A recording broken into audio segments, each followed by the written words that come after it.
En tout cas, toyoki nzembo ya basakoli. Hallelujah. Soki nzamba pesi mwayo boya ezate. Hallelujah. Soki nzamba pesi fo yambango maboko polele. Alléluia. Soyons bénis pour cette soirée que nous allons passer.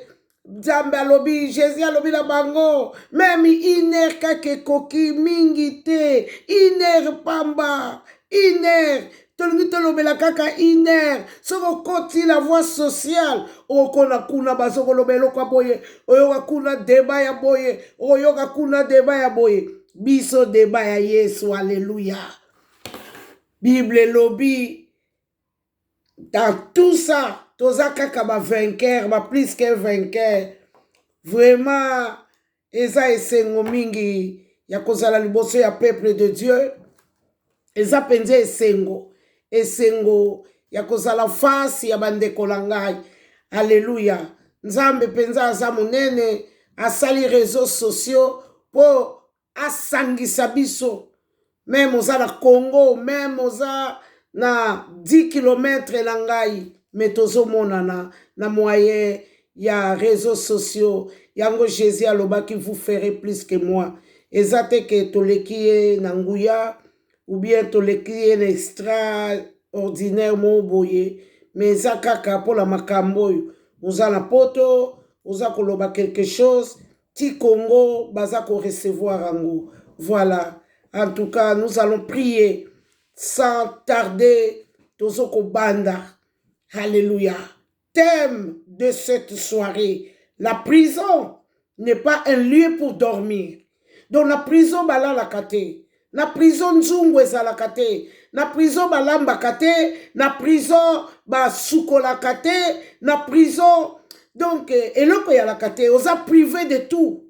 To lobe la prison. Muto aza la prison. À côté prison, pour ma pesa une punition.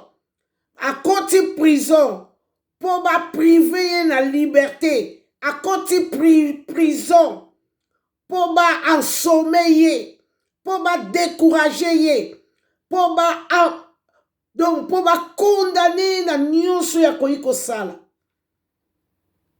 Yango biso tolobi, la prison n'est pas un endroit pour dormir. Na monate, mutuasala boloko, azula la kimia, na monate. Yango de tokolobela. Tozala kala boloko, voilà pourquoi nous n'arrivons plus à quelque chose.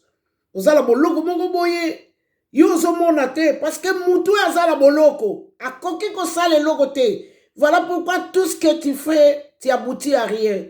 Parce que osa limité, tu es prisonnier. Tu es dans les 4 murs. Donc, alléluia. Nous allons prier pour la parole. Merci, Seigneur Jésus, pour ce moment merveilleux que tu nous as choisi devant ta face, Yahweh. Comme tu suppliais à Pierre de rester même inerte, afin qu'il ne tombe pas dans la tentation. Voilà pourquoi nous voulons rester inertes avec toi, afin de ne pas tomber, afin de ne pas décourager, afin de ne pas laisser. Voilà pourquoi nous avons besoin de ton aide. Nous te confions ces moments, Seigneur, car sans toi, nous ne pourrons rien. Voilà pourquoi nous t'invitons de venir régner, de prendre le devant, de venir régner du début à la fin, Yahweh. Nous avons besoin de toi, car nous savons sans toi, nous ne pourrons rien, car tu nous as laissé ton esprit, qui pourrait nous soutenir dans des moments forts. Voilà pourquoi nous invoquons le Saint-Esprit, de venir assumer son rôle, de venir nous donner des révélations qu'on n'a jamais comprises, de venir nous ouvrir les yeux pour comprendre les Écritures. Saint-Esprit, nous avons besoin de toi. Saint-Esprit, c'est toi qui glorifie le nom de Jésus. Saint-Esprit, viens, Saint-Esprit. Viens faire, Saint-Esprit, ta mission.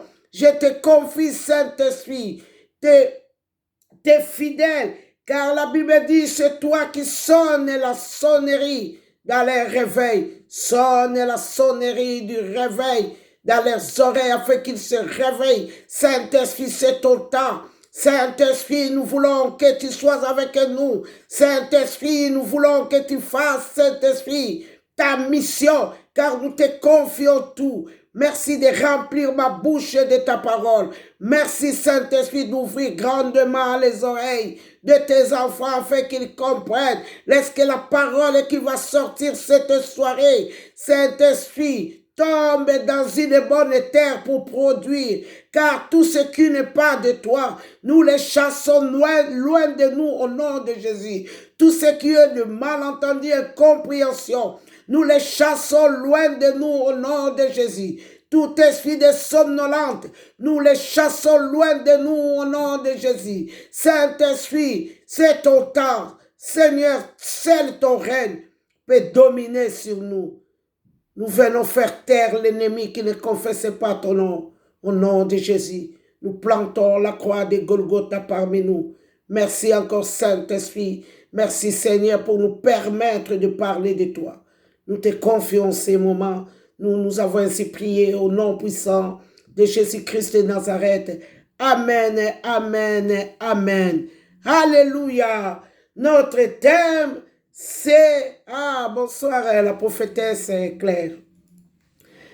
Thème na biso ezali, la prison n'est pas un lieu pour dormir. Ah, maman Cécile, ça va. Vraiment, la prison n'est pas un lieu pour dormir. Alléluia. Dans la prison, j'ai tout à l'heure dit, il n'y a pas cuisine. Et ça a la prison.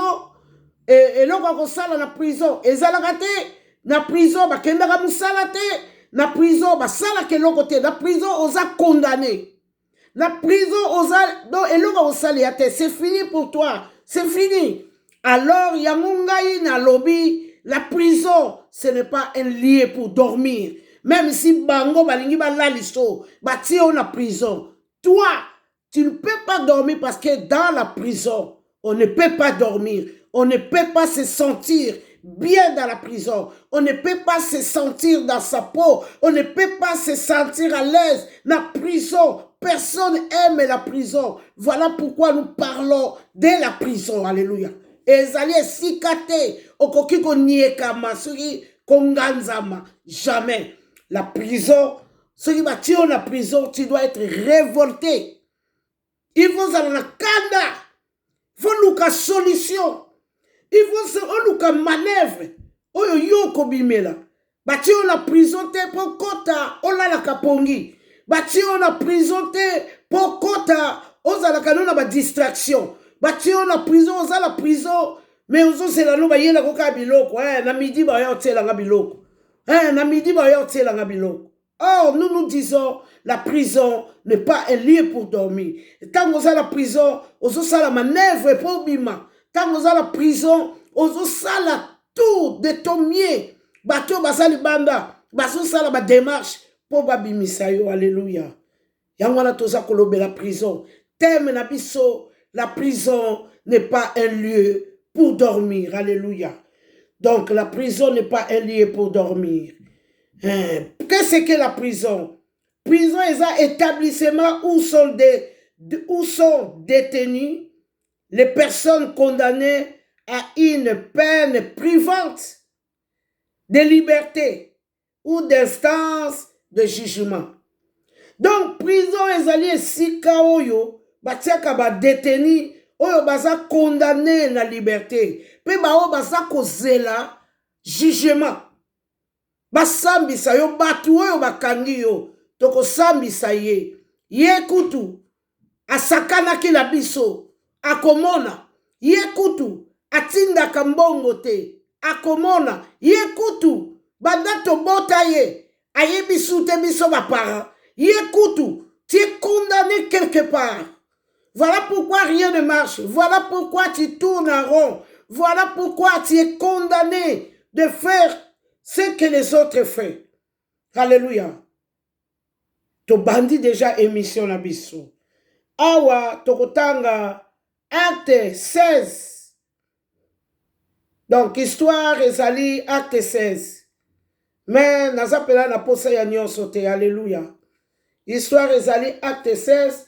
Tozapela na posa ya nyonso te. Mais awa toza komona tango ba Paul la silence bazo tambola. Donc ezalaki na ba magicienne po batu basalaki na ba magicienne na bango oya banaki ko mema mbongo na kesi ya mboka basalaki na magicienne na bango. Alors Paul na Silas tangu bango basali koteya bazosala mission na bango.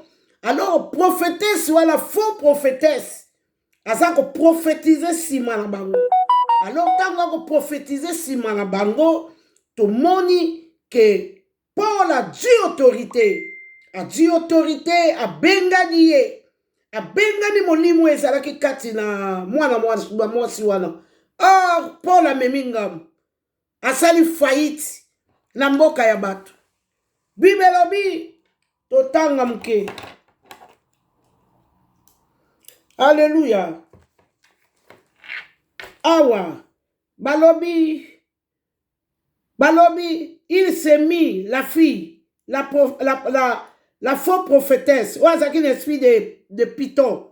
Awa balobi il s'est mis à suivre Paul et nous. Il cria, ces hommes sont les serviteurs du Dieu très haut et il vous annonce la voie du salut. Elle fit cela pendant plusieurs jours. Paul, fatigué, se retourna et dit à l'esprit, je t'ordonne au nom de Jésus-Christ de sortir d'elle. Et il fit à l'air même.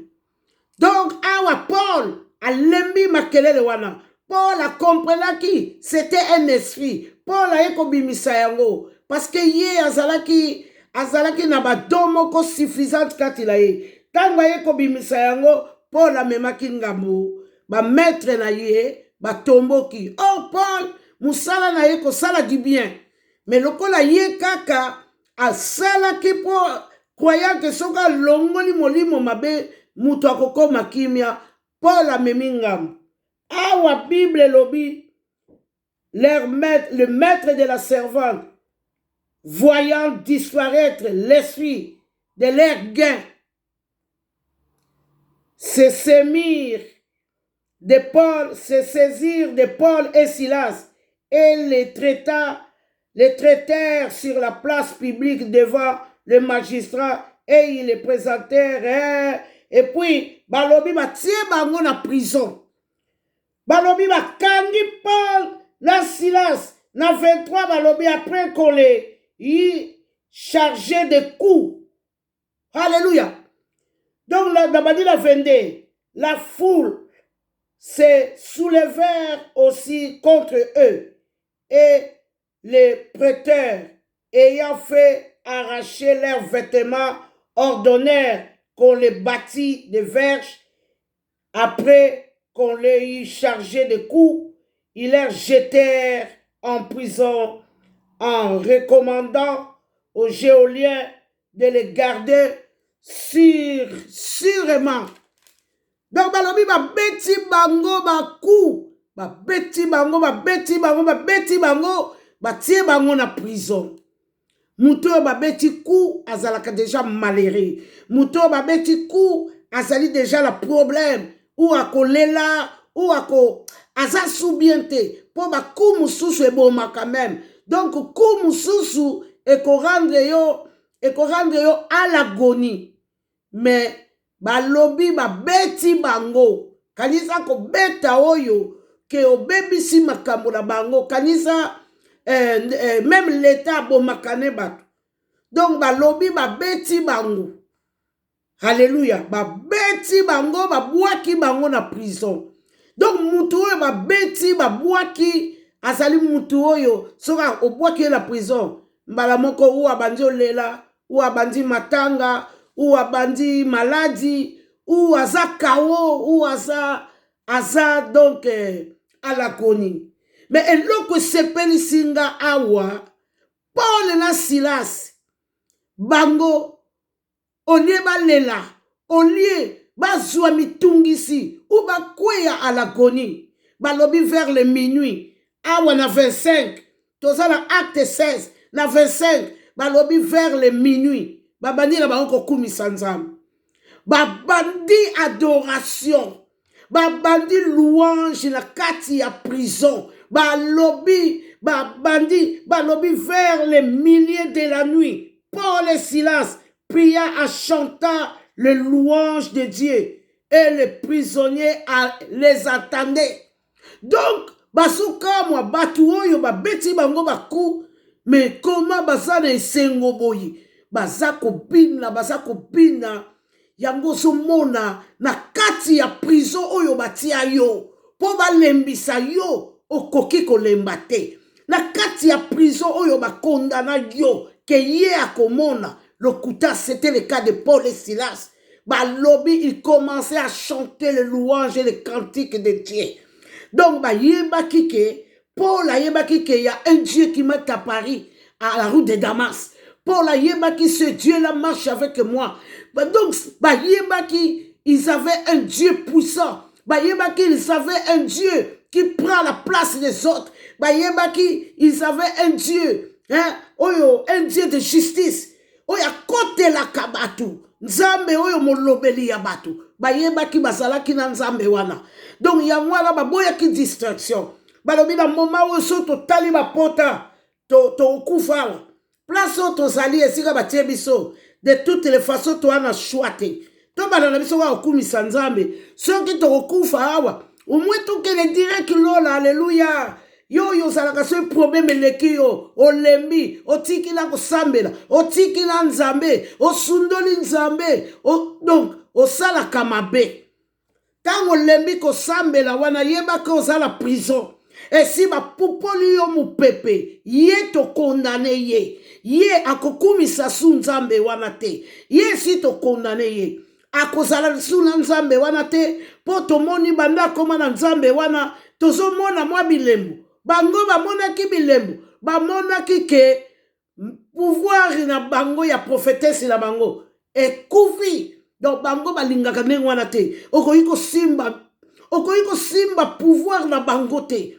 Pouvoir na bango wana omona na bandoki nyonso ya bikolo nyonso ya biso ba africain, ba bantu, bandoki bazanga te. Tangu yo telemi oyebi nzambe, obandi kosambela, obandi kobebisa biloko na bango, bango batelemaka, bakokango na prison, bakotindelo mupepe, ofungolaka porte muke, esi batindeli yo mupepe, osalaka kerere muke, esi batindeli yo mupepe, po elalisa yo, po elembisa yo, bakotielo bana ba distraction, bakotielo mobali distraction, bakotielo mwasi po bana distraire yo, yo ko comprendre te, obandi kolela, obandi kolemba, okimindaku, osali nini, bayepo bapanza.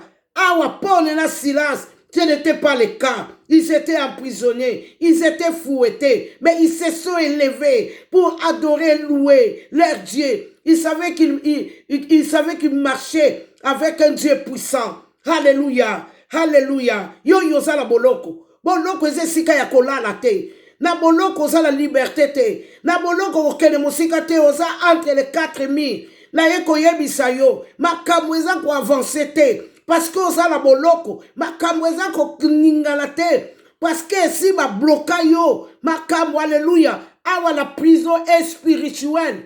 Alléluia. Okoma malade. Obandi kolemba. Ngai maladi yo kaka ikobomanga. Namoni ke na bandi okufalanga. Namona bato asala no envie akufi nanu te. Abandi ko tika testament. Abandi deja ko fungola porte ya liwa na ye. Abandi deja ko tato la liwa. Ngai ndenge na aliawa. Soki boye. Bana na ngai boye. Paul na Silas balobi jamais. Biso tozala nzambe na nguya. Biso nzambe na biso ayaka pona ko intervenir. Nzambe na biso ye akoko bimisa biso en éclair d'œil. Alléluia. Balobi vers les minuit. Il louait Dieu. Baso kumisa nzambe na bango. Ezalaki spectacle. Balelite. Base lamenté te. Bible lobi nanga eloko te. Balobi kaka na prison. Après ko beta bango. Après ko zokisa bango. Po filmwe zokisa. Encore, bango bazaki en Afrique. En Afrique, c'était des sauvages. Tam so ba beta bango na bibende. Donc nzoto la bango tam su nzoto mobimba. Ezalaki nango na bapota. Awa na Acte 16 26 basolo balabiso tout à coup tam bango baso kumisa le très haut. oyebi na vie faut ozala audacieux courageux. Place banu bakango munoko balobi Bartimée cria plus fort afin qu'atelemisa cortège ya Jésus. Na tangu wana tangu Jésus azoleka tangu Jésus azotambola yo nani yo poussa la même pembeni bazolobe la foule. Il y avait toujours la foule. Pour Jésus azwaka regard et pas na yo, c'était tout un problème. Balobi Bartimée, malgré qu'on les réprimait pour lui faire taire, Balobi Bartimée cria plus fort. Et Jésus s'arrêta. Alléluia. Ah, Balobi, babandiko kumisa, tout à coup.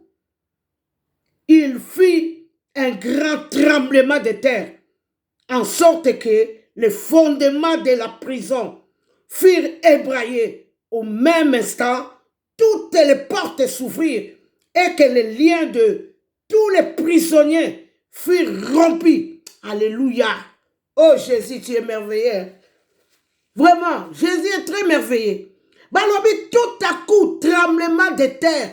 Bakota ki génité, basambelité. Mais baboyi, balobi makambo eko kangisa biso munokote. Balobi makambo yo eko lalisa biso pe pongite. Balobi makambo yo. Donc awa na moment oyo basalaki na position ya courage. Basalaki na position ya kotelema. Basalaki éveillé. Baboyaki découragement. Baboyaki. Donc basalaki la courage malgré les lieux où ils se trouvaient. Mais ils avaient le courage de commencer à adorer leur Dieu. Alléluia. Basalaki na prison. Babandi ko kumisa na bango nzambe na bango. Yo sokali kabuke otiki. Otiki na batu wa babwaki no mupepe. Baso sepela. Babi omoni tolembisi ye. Tolembisi ye, c'est fini pour naïe. Tozuye. Ce n'était pas le cas avec Paul et Silas. Bango kokaki kokangisa bango monokote. Malgré la prison. Naïe ko yebisa mutoyo. Asa komona donc prison. Donc tu vas te sentir tout est bloqué. Donc tu n'as pas l'accès à quelque chose. Prison est zandengwala. On a privé de tout. C'est ça la prison. On a des locaux ya kolembate. C'était le cas ya bango. Balemba kite. Bakangi bango. Balembite. Mwana na nzambe. Soki bakangi yo. Nzamba yaka. Atinda kaba ange. Tomoni Pierre na prison. Bakangi ye. Asaline lote. Babwaki ye la prison. Poka kalobela ki yesu. Balobi. Lié de pieds. Et de mains. Balongoli na sentir na sapat. Donc basilisi nguya. Balongoli nyos. Mais balobi Pierre en dormant. Nzambe. Atindi ba ange. Baya kobimisa Pierre. Pierre a sali manœuvre te balobi Pierre dormait. Ange ya beti coup de pied la muka. Balobi Pierre dormait. Moutouan lembisa yo yesu te. Nous sommes bloqués, tout semble noir. Il y a la maladie, il y a l'échec, il y a la condamnation. Donc, oh, bampiaka, oh, le chômage, oh, pas de papier. Na ekoye bisayo, nzambe, azo tala biso na mitema, azo juge biso na mitema. Pierre place alalaki pongi, parce que ayebaki que Bible solo banaye, garde le silence. Je combattrai pour toi. Pierre ayebaki yango. Yango lalaki pongi la kati ya prison. Nzamba tindi ange. Ayako libéré ye, alléluia. Na moment oyo nzamba zo sala manœuvre. Po tinda ange moko. Ayako libéré mutu moko à la prison. Na moment oyo balobi quand il envoie sa parole, il est derrière pour l'accomplir. Yango na moment oyo nazako yeba. Que Nzambe aza kosala manœuvre na moment oyo tozoloba. Ange ya ko libérer mutu moko. Mutu moko ya sala foi que ngai ndenge na lia ba okoka ngai te. Ngai ndenge na lia parole oyo eye pola ko révolter ngai. Alléluia. Que prison eze sika ya ko umela te pola yo mwana na Nzambe. Eze siko ko kufela te. Eze siko ko demere te. Parce qu'à l'heure même, l'Éternel combattra, balobi Pierre Pongi, à Génété, à Bondelité, alléluia. Oh, Jésus est merveilleux. Balobi, Nzamba Tindi Ange, alléluia. Nous avons un Dieu qui combat pour nous. Nous avons un Dieu qui combat nos ennemis. Nous avons un Dieu de puissance qui est là, comme on a éternel et les combattants. Les mikolo na koma, ceux ba combattants, basolo ba, na Congo tolingi nzambe te, na sokomela bango, oh bino bato nzambe, boso mema distraction na Congo, na sokomela bango te. Notre Dieu c'est un combattant.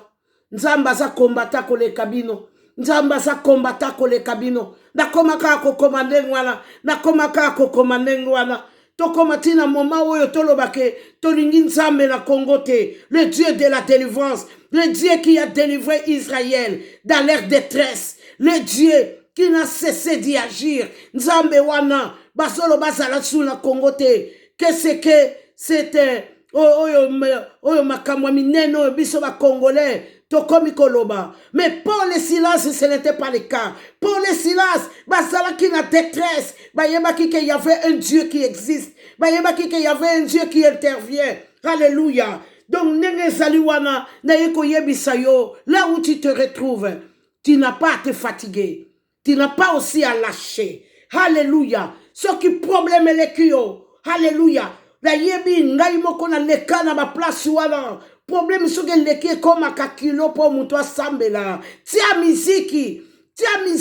C'était le cas de Paul et Silas. Ba tia musique la kati ya prison. Ba mire bukani. Okozwa solution. Alléluia.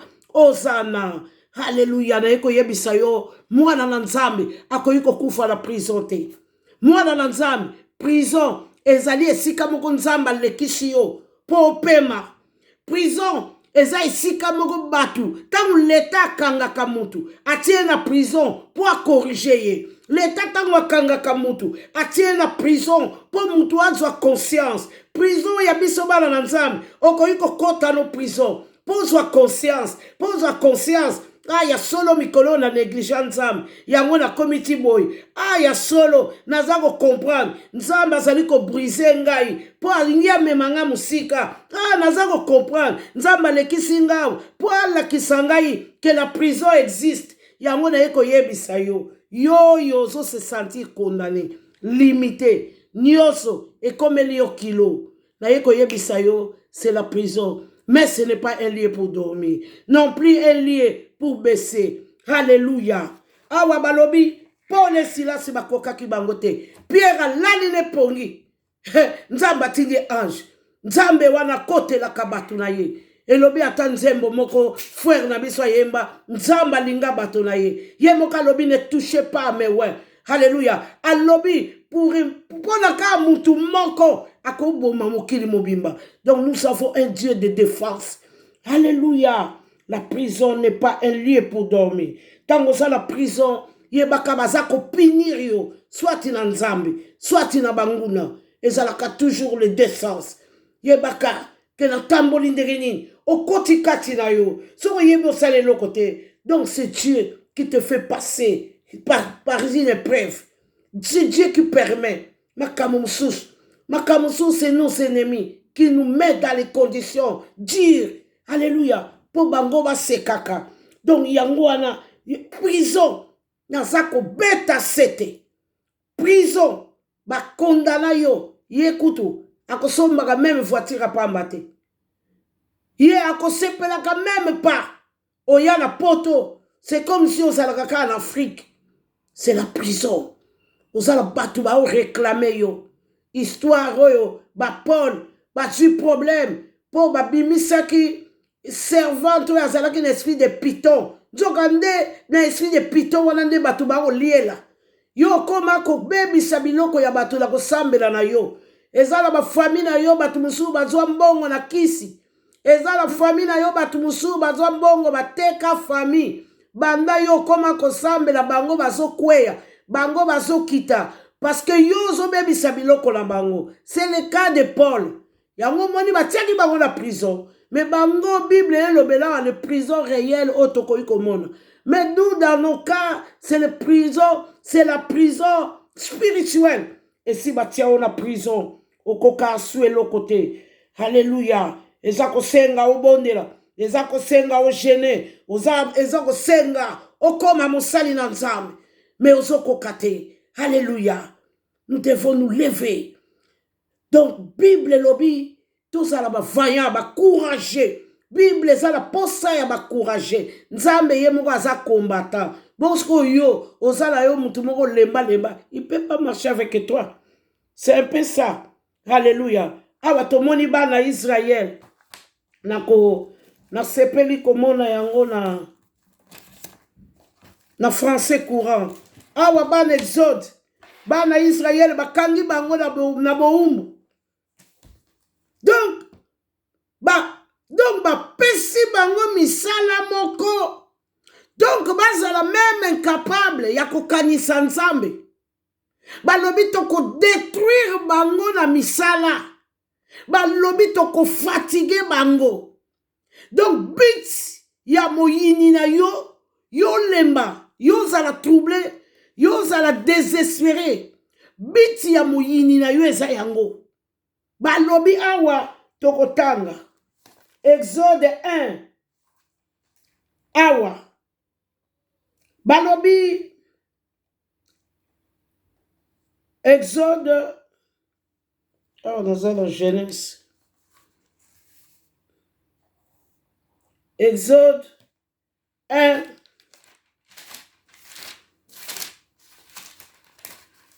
Ok, là, Exode 1. Exode 1. Toke na 11. Toke na 11. Balobi na 11. Balobi, alors les Égyptiens nommant des surveillants pour écraser le peuple d'Israël par des travaux forcés. Ainsi, les Israélites construisent les villes de Pithom et de Ramsès. Elles servent à garder les réserves de la nourriture. Awa, donc, baso forcé bango. Misala peuple à Israël. Azala qui réduit à miettes. Peuple Nzambe. Basala qui réduit à miettes. Pourquoi? Basala qui peuple moro quand même. Peuple moro matata. Voilà pourquoi Dieu a permis. Dieu permet des prisons. Mais quand Nzambe ya permettra kaba prison, kaka Nzambe wana, oya lobi, si mon peuple sur qui est invoqué mon nom, prie, se détourne de leurs péchés, moi l'Éternel, je l'exaucerai de cieux. Donc Nzambe a reconnaître que le peuple a koki kokweya. Mais à lobby, si soki kaka au bongwani, au tiki, au bondelier, à koyanola. C'était le cas des Israélites ici. Bah réduire bango. Na pasi. Bah zangi. Tant même pour la bango. Na évité. Soki babanako sukola. Ceux qui babanaki ko lia bien, pour babanako sala kaka misala ya construction, l'ikono na poto. Donc ils étaient réduits à rien. Bana Israël. Des travaux forcés. Ozo sala, okenda comme sala, ça aboutit à rien. Les 20 mbongo sili, les 15 mbongo sili, okomi ko defa, okoma na ba moins, eloko ezala kate, mbongo même ozo sala. Ozokoka même pas kolela nango salaire. Moi mobimba. Les travaux forcés. Balobi toko augmenter bango peine. Beaucoup de heures pour rien. Pour pas ne pas reposer. Pour soi makasi yakobonde la nzambete. Les travaux forcés. Nous devons prier. Kolembate. Balobi. Paul na Silas après ma coup au babeta ki bango. Après kobeta bango, babandi ko adorer nzambe. Batie nzambe à l'épreuve. Batie nzambe likolo. Ba adorer ye. Ba lobi place règne na ye zalak. Et batu bakangwamaka. C'était le cas de Paul et Silas. Awa, peuple Israël, va réduire bango. Vraiment.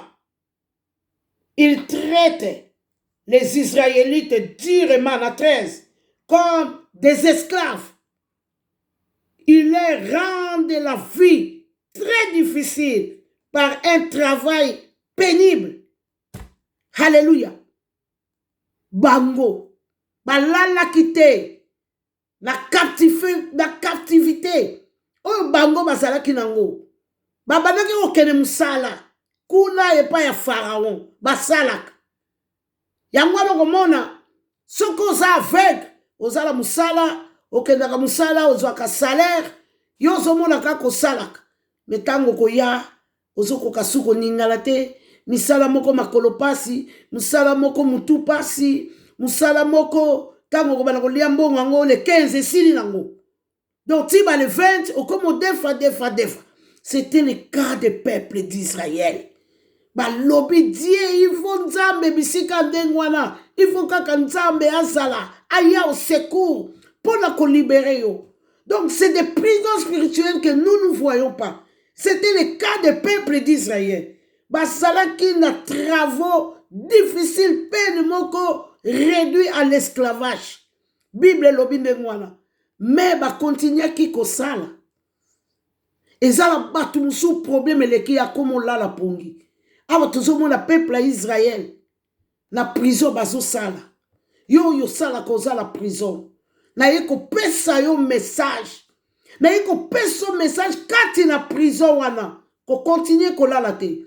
Comment na yango habitude de tous les jours te. Dans mon travail là, ça fait 10 ans que je fais. Dans mon travail là, ça fait 20 ans que je fais. Quand vous avez un message, banda ko se révolté. Banda ko loba ma message wana c'est pour moi. Message wana na kangi yango na lié yango et puis na ko boaka yango musikalanga. C'est des travaux forcés là qui caille à peuple d'Israël. Ils étaient emprisonnés. Mais la prison baso sala. Alléluia. De yango na lobby, la prison n'est pas un endroit pour dormir. La prison n'est pas un endroit pour se reposer. La prison n'est pas un endroit pour se satisfaire. Que ba pienga maye koki. Maye koki te. Faut ça na la totalité. C'était le cas d'Israël. Ba réduire bango à rien. Ba komi na pasi ya kosakala te. Pasi koti peuple à Israël. Pasi. Ba pie bango. Misala. Tant Moïse a yé pour libérer bango. Tant Moïse a koutalika na Pharaon. Pharaon alobi bo bakisa bango li sous peine. La prison n'est pas un lieu pour dormir. Okoma komona passe. Moko tellement osa aveugle. Waka oui, je travaille. Moi j'ai un travail. Oui, moi j'ai une maison. Non, tu as une maison, tu n'es pas heureuse. Tu as un mariage, tu n'es pas heureuse.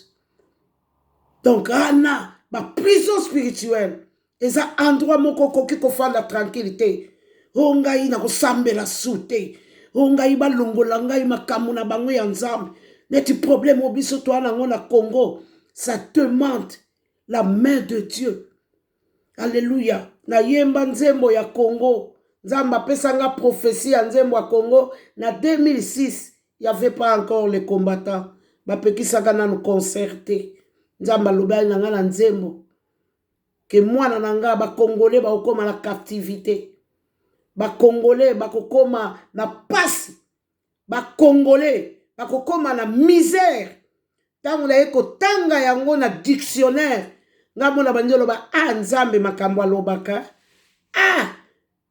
mais biso to calme na Congo. Nzamba zolo balangai ba congolais ba kozala na misère.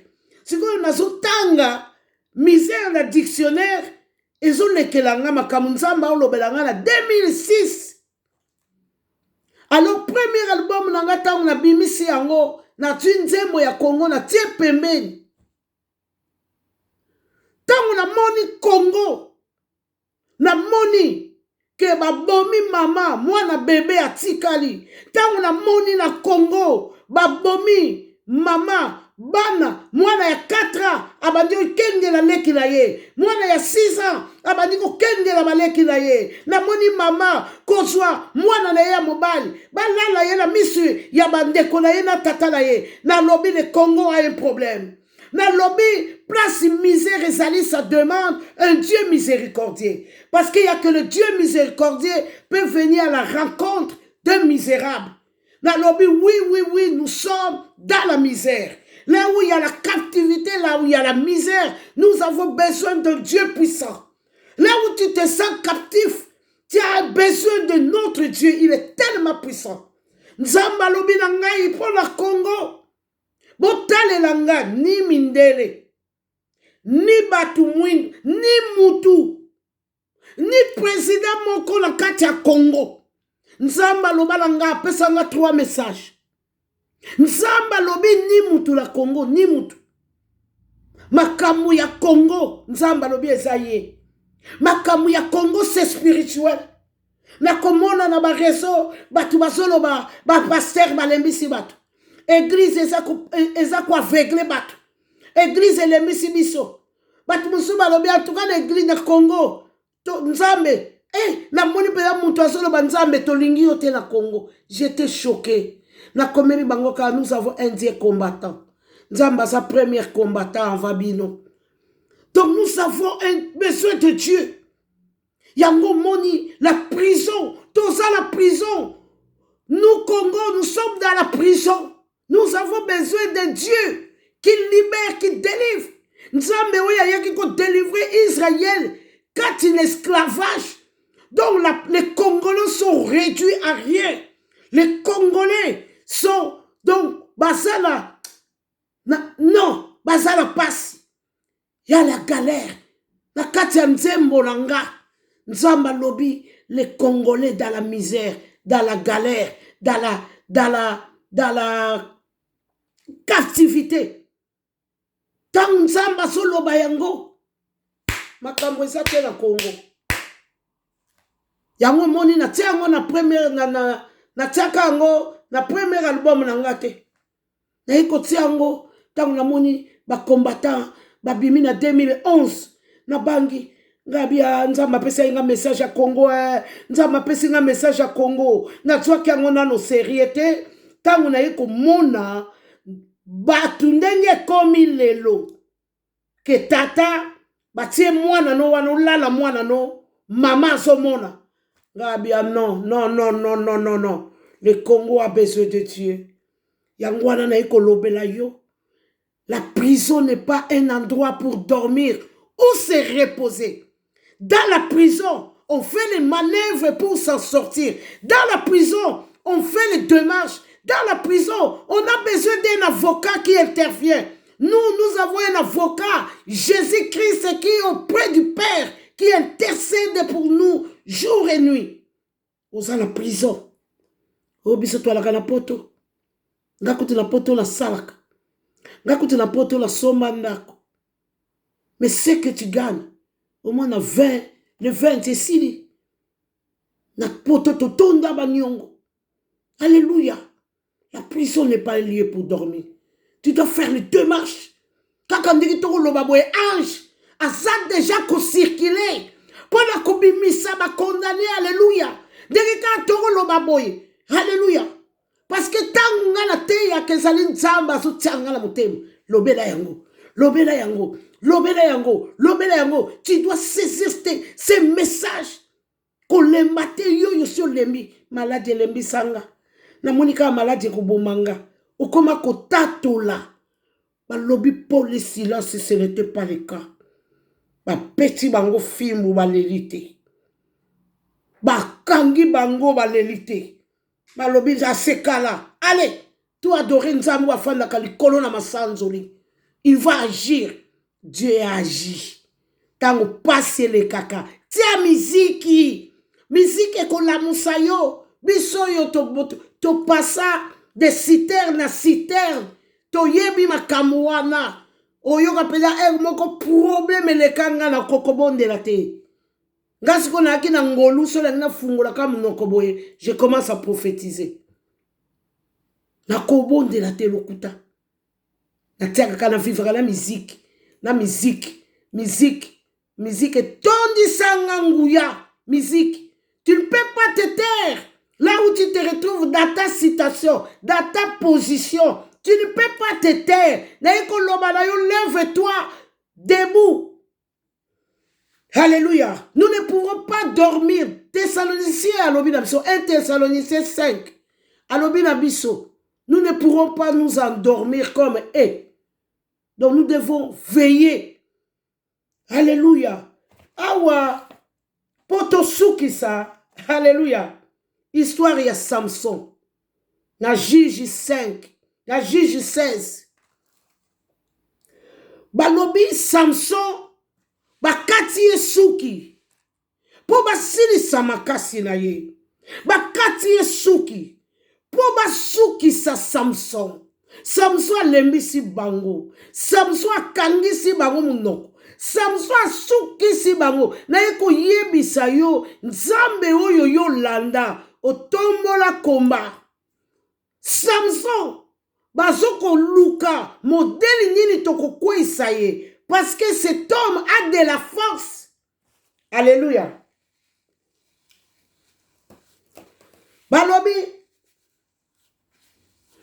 Balobi Samson makasi eleki ye. Foto luka to kwesa ye. Cet homme a tellement de la force. Bakomi ko luka ndenge ya ko kwesa ye. Babani ko sala ba réunion. Babani ko sala makita. Babani ko luka modeli nyonso. Po bakwesa Samson. Na yebi sakabino biso bana na nzambe to ala distraction. Moyini azala distraction te. Basala ki tout. Samson un roi de Dieu. Samson qui était juge. Samson oyo nzambe atindi po akene kobikisa libota. Mais Samson a désobéi à la loi de Dieu. Aye kolinga mwasi oyo.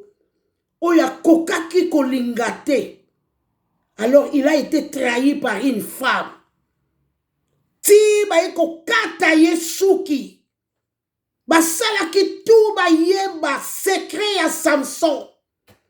Yo ici ba yeba secret na yo. Balobi secret na ye ezali nzambe wano ya koma kolanga. Secret na ye ezali makila oya Yesu. Oyo ya bele la kawana. Secret na yezali moto wana uya tinde la kabiso bayebi basako luka bakwesa yo bakotindelo mupepe na ndaku na yo bakotindelo yo sambela olobi ba okoka ngai te ba okotela la mwana olobi ba okoka ngai te ba okotela na mobali so pe mobali yo olobi okoka ngai te ba okotela la mwasi. L'ennemi est tellement malin yango moni babenga ke malin. Il est malin à kozwa yo. Pour ton distraction, pour osali ko douter, pour pe osali ko sakala. C'était le cas de Samson. Baso tunaye, soka lali, ba vide ba Philisté ba ye. Tanga ko lamuka ba Philisté ba ate. C'était comme d'habitude. Samson ba Philisté ba ye. Tanga ko lamuka ba zate. Mais cette fois-ci, tanga ba Philisté ba ye, ba kangi a se retrouver sans cheveux. Batu makasi na ye. Batu autorité na ye. Batu nguya na ye. Allez à se soumettre la bango. Alléluia. Baboua qui Samson la prison.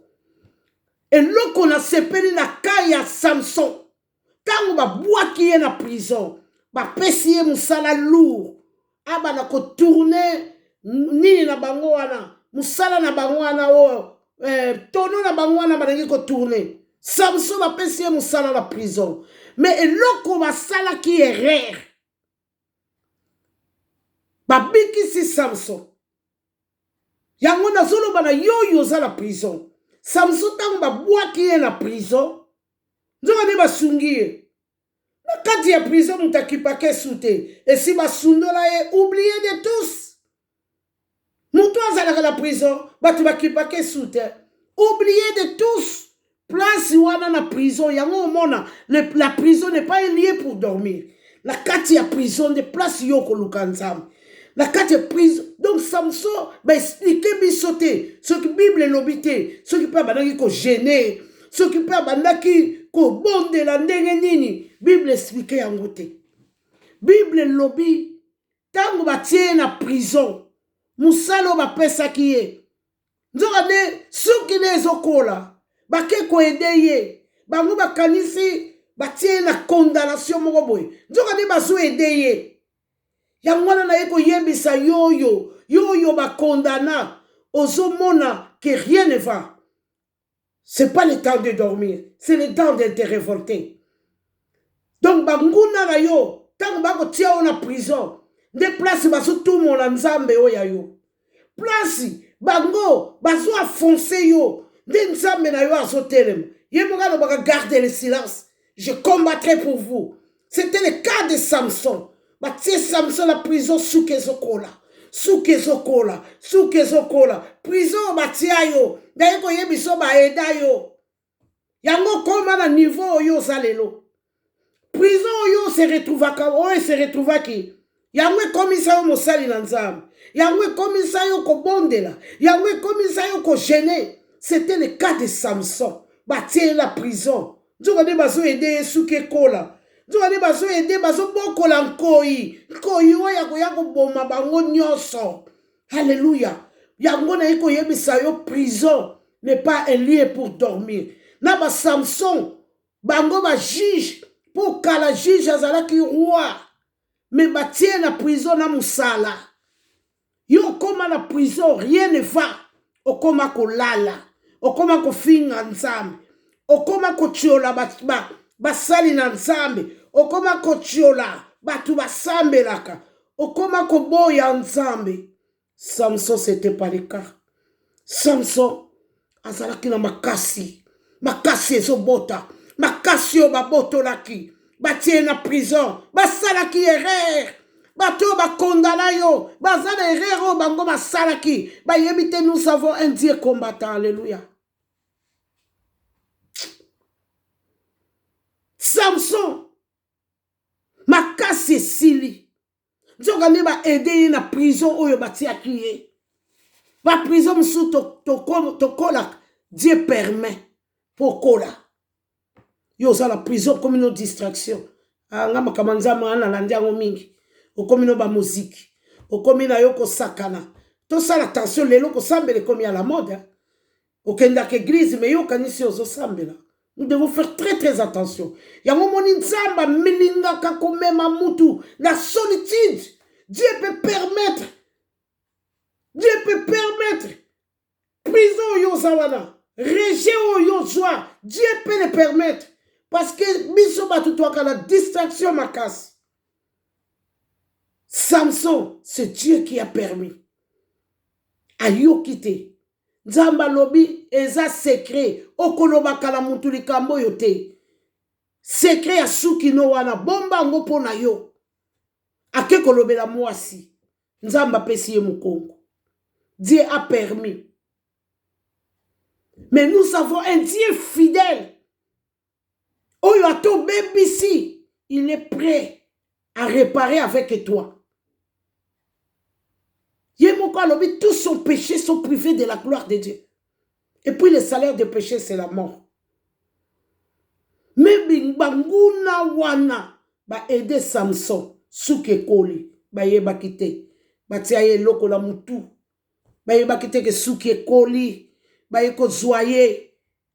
Alléluia. Tutanga. Oh Jésus. Samson.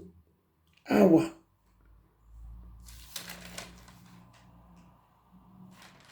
Samson un juge.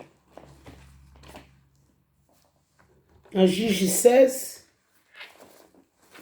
Ah, voilà, juge 16.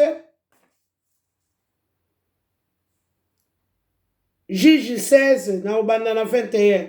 Les Philistins le saisirent et lui crevèrent les yeux et ils firent descendre à Gaza et les lièrent avec des chaînes, des reins et tourner la main dans la prison.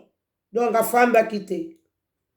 Na 22, Cependant, les cheveux de sa tête recommençaient à croître depuis qu'ils avaient été rasés. Suki ezokola nalingi nayebisa yo banguna basa escalier na yo siko ntango mutu bayobi ye so tosali ye ndenge wana esili tozwi ya suki. Mais Samson c'était pas le cas. Samson asukaki te. Samson suki epoussé mpona koya koyebisa mwana nzambe moko banguna balonga yo te. Bible elobi na ngai esika moko te baexplike biso Samson asalaki nini na prison na banzake areparaki na nzambe yango moni nzambe atikelaki ye dernière chance. Il y a toujours une dernière chance. Il y a toujours une dernière possibilité. Donc il y a toujours moyen de réparer. Il y a toujours moyen d'y aller et d'y arriver. Naïko yebisa mutu oyo se sentir na prison. Ce n'est pas un endroit que tu vas t'endormir. Ce n'est pas non plus un endroit que tu vas te décourager. Ce n'est pas un endroit de dormir. Apesa biso makasi. Makasi ya mpakasa. Nzamba apesa biso makasi. Yo yoza na prison. Na explique ba modèle ya prison. Tu yo moko yebi. Oyo ezotungisa yo. Balobi Bartimée balingi bakange munoko. Il cria encore plus fort. Donc oza obligé osa la manœuvre. Obima na prison wana batia yo. Ba prison spirituelle. Oyo ozomona te. Yango wana Bible lobi. Bible lobi Bible lobi. Tu dois être né de nouveau pour mona bokonzi la likolo. Bokonzi la likolo eza héritage. Donc si vous avez la mise ya komona, on comprendre que situation na nga oyo nazalaka na prison. Prison oyo ke okendaka no musala. Neti bana Israël, bango babango kene na bango musala, musala moko pene, musala moko ya esclavage. Alléluia. Nga la moni batu, bazala nga nazao sa na CPS. Na moni mutu azala diplôme ya docteur. Azo sala na cuisine na monaki. Donc nous devons nous révolter. Nous avons un Dieu qui vient au secours des misérables. Vraiment, Nzambe apambola yo, oyo yambi, message oyo, na motema. Nzambe apambola yo, mais Nzambe aluka, manœuvre, pona ya kobimisa yo. Nzambe atinda ange, oyo ayaki ko libérer Pierre, po ayako libérer yo. Tellement, otato la Nzambe, lokola Paul na Silas. Zala na confiance na Nzambe. Lokola Pierre, azalaki tellement confiant qu'il avait Dieu, qu'il était le disciple de Jésus. Ayebaki atambolaki na Jésus, ayebaki que Jésus ne délaisse pas un ami. Yango moni, il a gardé le silence, en fait que l'Éternel combat. Tourubonde la pour la parole. Bible lobi, quand il envoie sa parole court avec vitesse pour produire. Yango la parole, ya pourquoi ya lelo. Et ça là yo quelque chose. Et agir. Et bimisa yo na ba prison. Na ba prison nyonso zali se retrouver. O comme libre au nom de Jésus. Na yeko belle la liberté. Na oyo nyonso ba bimisa. Oyo ba kanga. Na nguya comme na Yesu. Comment la Yesu va la libérer, bisiko zali ko se retrouver, ozala libre, nanguya comment la Yesu, et rende yo libre, et pesa yo liberté, banda kobima na ba prison, nanguya comment la Yesu, zala libre, telema, yo ba écrasa, banda ko telema, doa force, ya kobele la nzam, doa force, ya koluka nzam, doa force, ya kosambe la nzam, na kabeli yo force, nanguya komo na Yesu, nanguya molio mosantu, yamba force, dans le puissant de nom de Jésus. Alléluia. Merci Seigneur pour ces moments merveilleux. La Bible dit quand tu envoies ta parole court pour délivrer Yahweh. Laisse que la parole de ce soir libère, délivre une personne Yahweh. Que les condamnés soient libérés dans le nom puissant de Jésus. Yahweh, ta parole agit. Yahweh, que ta parole libère une personne. Que ta parole libère quelqu'un qui est malade. Que ta parole agit dans une famille qui est tellement malheureux. Yahweh, la Bible dit, Yahweh, quand tu envoies ta parole court avec vitesse pour produire. Laisse que cette parole produise. Yahweh, produit Yahweh. Délivre les captifs, délivre les condamnés. Yahweh, délivre, que les captifs soient libres au nom de Jésus. Que les aveugles recouvrent la vie au nom puissant de Jésus. Yahweh, nous te confions, tes bien-aimés Yahweh. Afin que toi-même tu prends soin d'eux. Car la Bible dit, Paul faisait que planter et Apollos a arrosé. Yahweh, c'est ton problème. Yahweh, ce qui va quitter Yahweh, nan yakobi ki sabango. Saint-Esprit, toi qui glorifies le nom de Jésus. Saint-Esprit, agis selon ta coutume. Je te confie des âmes. Merci encore pour la parole de cette soirée. Merci Yahweh. Merci Yahweh. Merci pour notre nuit. Merci pour le lendemain. Le lendemain t'appartient. Yahweh, nous te disons merci pour tout et en tout. Yahweh, agis selon ta coutume. Tu as été nyonso ya yokili lobo yunzam. Ati ango en pratique. Moutoi kangama na boloko te. Moutoi mona boloko bien te. Moutoi mona maladie bien te. Moutoi tato la maladie te. Moutoi tato la prison te. Moutoi tato la ne yo nzambe languya. Moutoi tato la liberté. Moutoi tato la ne guérison. Moutoi tato la Yahweh kombo na yo. Komwe lekili kolona ba kombo nyos. Komwe pesa me la biso. Yahweh moutoi aza la prison. A se retrouver na kombo na yo nzambe. Ba ange na yo. Oyo ba kampaka tout autour ya yo. Pour na quoi racher bango na ba danger. Ba racher bango na ba danger. Na nguya kombo na Yesu Yahweh. Na lobi na yo merci. Pour cet problème de captivité. Pour cet problème de l'emprisonnement. Na lobi na yo merci. Parce que tu es à l'œuvre Yahweh. Na moni batu mususu basali manevre mon côté mais yo kei na nguya na yo ko libérer bango na moni batu babundi bitumba te na moni Yahweh okiti na nguya na yo pour la ko libérer bango na moni batu ko sala effort mon côté Yahweh yo telemi pour la ko kango la bango yango na eko tika bakanga minyoso na maboko la unsam bazala libre na nguya kombo na Yesu Yahweh merci lisusu pour la nyonso et puis la nyonso merci Seigneur Jésus-Christ. Amen. Alléluia. Donc, joie parole yo pona yo. Prison, ezala lié na yo, ya réfugié. Na prison, basalaka tout po babima. Na prison, baboyaka yango. Na prison, bazwaka avocat. Et nous avons un avocat Jésus-Christ qui intercède jour et nuit auprès du Père pour nous. Nzambe nanga ya pambola bino amona bino. En tout cas, Apache. Na sepeli komona. Frère Apache et commis ça depuis Angleterre. Nzamba pambola yo. Et évangéliste J.C. Sama. Nzambe nanga mona yo apambola yo. En tout cas, bozala bien nessa. Nela.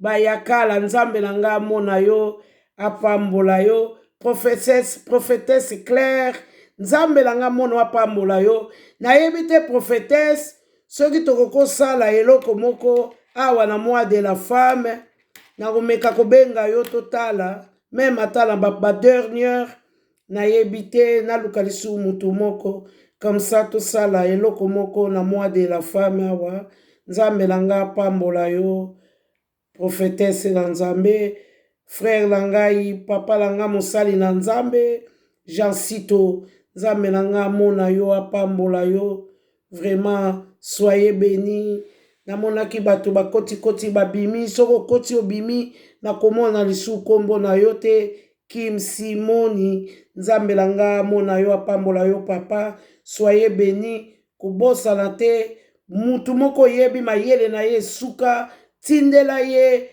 parole oyo et qu'on réconforte. La prison n'est pas un lieu pour dormir. Wanyezalaki teme na biso ya lelo. Soyez bénis de l'amour de Dieu. Na lingi bino mingi. Vraiment, soyez bénis. Na pamboli mutunyoso. Zala béni au nom de Jésus. Je prononce et je confesse la bénédiction qu'on ne peut arrêter. Zala béni, sois en bonne santé. Zala makasi, kende liboso, nzamba zala kanabiso. Bye bye, bye bye, bye.